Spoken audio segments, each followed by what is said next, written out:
My name is Duane Neal, and I was born in Cedarville, down in Crawford County. Born in 1933. Well, my parents were native in Crawford County. My father was Franklin Neal. My mother was Rosie Neal, and Rosie Riddle was her maiden name. And they were both born in Crawford County and lived there all of their life. My father was postmaster at the little town of Rudy. He was there postmaster from 1945 until 1973, I believe. It was great. You had lived on close to a creek, so I could go fishing. I spent my time on the creek all summer when I wasn't out working, picking strawberries or pulling corn or whatever, just to make a few bucks, so I could have some money, spending money in school. So I worked at all of the shoe stores on Garrison Avenue in Fort Smith, selling shoes at one time or another. So I stayed busy. I graduated high school from Alma in 1951. We had about 51 people, I think, in our graduating class, and I keep in touch with the survivors.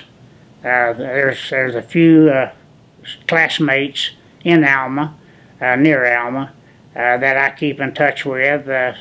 There's only half a dozen of us that are in this area that are still living, so try to keep in touch with my classmates.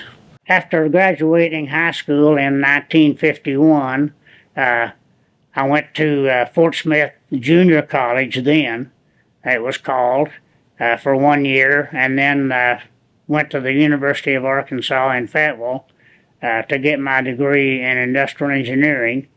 And that was, I graduated in 1956, and then I was hired by Emerson Electric Company in St. Louis. I spent some time in St. Louis, and also was assigned to the plant in Paragould, Arkansas, where they had built their first plant outside of St. Louis, and that's where I met my wife. We were married in 1957. So, no, 1959. Pardon me, 1957 is when I met her. And then we continued with working with Emerson Electric through several moves, and got back to Rogers in 1975, and spent 3 years as plant manager of the plant in Rogers. Had an opportunity to go with a new company called Foam Molding Company, and that's the college, or right across the street from the college of the Northwest Arkansas Community College, and that stopped us having to move. So that's how we ended up settling in Rogers, and not having to move around the world again. Well, I think Rogers was probably about 8,500 people, maybe. Bentonville was about 3,500 people at that time, and there was a lot of the streets that now are 3 or 4 or 5 lane that were dirt roads at that time. So I've seen a lot of growth in Benton County, and of course that we can give credit to Walmart for that. They've done a great job in Benton County, having reinvested money in Benton County, and it's grown, and it's growing. It's going to continue to grow with certainly with the $1 billion headquarters that Walmart's building. So it's gonna grow. Well, I got involved in politics in about 78, I guess, and just became a member of the Republican Party in Benton County. about that time, and later got involved and actually ran for office unsuccessfully for state office. So and then I ran for quorum court and won that election. Served on the quorum court for 8 years, and my duties at work when I was promoted at work required me to spend my full time with the company. So that I got out of elective politics at that time, but stayed active in the party politics and supported candidates for election, and was able to get people elected. And the people that I remember in building the party basically from scratch in Benton County was Doris Holke, June Pelfrey, Beck Scott, and Rex Spivey. Those were the four people that I recall as being the heart of the party in the late 80s. And then from there, of course, we only had one elective office in Benton County at the time, and the rest of it was Democrat. And over the years, of course, we've been able to elect a lot of our candidates to office, and currently hold all elective offices in Benton County that are run on a party ticket. So that's how we started out, and then ended up where we are today with building a party within Benton County. Doris Holke and June Pelfrey, that was before cell phones, and that was before a lot of our electronic equipment. But they just did a lot of telephoning, talking with people, getting them interested in the politics, explaining who we were and what we believed in, and was able to build on that.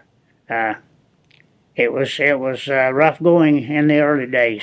We just didn't have that many elective offices that we could build on. Certainly, we have, of course, Jim Hendren was a very, very strong leader in the Republican Party. Jim decided that he could be more effective as an independent, so he's no longer called a Republican, even though he still has the same Republican opinions, that we had. Asa Hutchinson, of course, grew up in Benton County. He's currently our governor, and all of the elective offices in Benton County are held by the Republican Party. So we work with other counties around the state to help them elect more candidates, and that's how we are effective today, by working with other counties and extending our elected officials to other counties. Washington County is one, of course, and the other surrounding counties, we work with them, and we work with candidates across the state. In any area where we believe that we have a good candidate, and that we can support them, even though it may not be a surrounding county, we still work with them and support them monetarily to assure that they have the means to have a good elective campaign. And that's one of the ways that we work with other counties in electing Republican candidates within those counties. Didn't have a Republican county judge until probably the mid-'80s, and we did have the Republican county judge as well as other county offices in Benton County, and currently hold all elective offices within Benton County. So we have elected candidates across the county and filled all of those slots, and worked with other counties to get our message across. So when you were at quorum court meetings back in the day, were the issues that y'all were facing, were they partisan issues or were they more rural urban issues? Or? No, they were not considered partisan issues. Rarely would we have something where all Democrats voted one way and all Republicans voted the other way, because in those days, those early days, of course, we didn't have a majority on the quorum court. At that time, we had about, I think, 11 JPs, and then, of course, it extended later to 13 and then the 15. But we just didn't have the majority. So we would, of course, vote not as a block, but depending on how we felt about the issues that were presented to us. So it wasn't a party thing in those days. In fact, well, today we have, I think, all of the JPs are Republican, but in the early days, you just voted on issues. It was whether a bridge got built here or a bridge got built there, what roads were fixed. The road budget, and the sheriff's budget were the big budget items.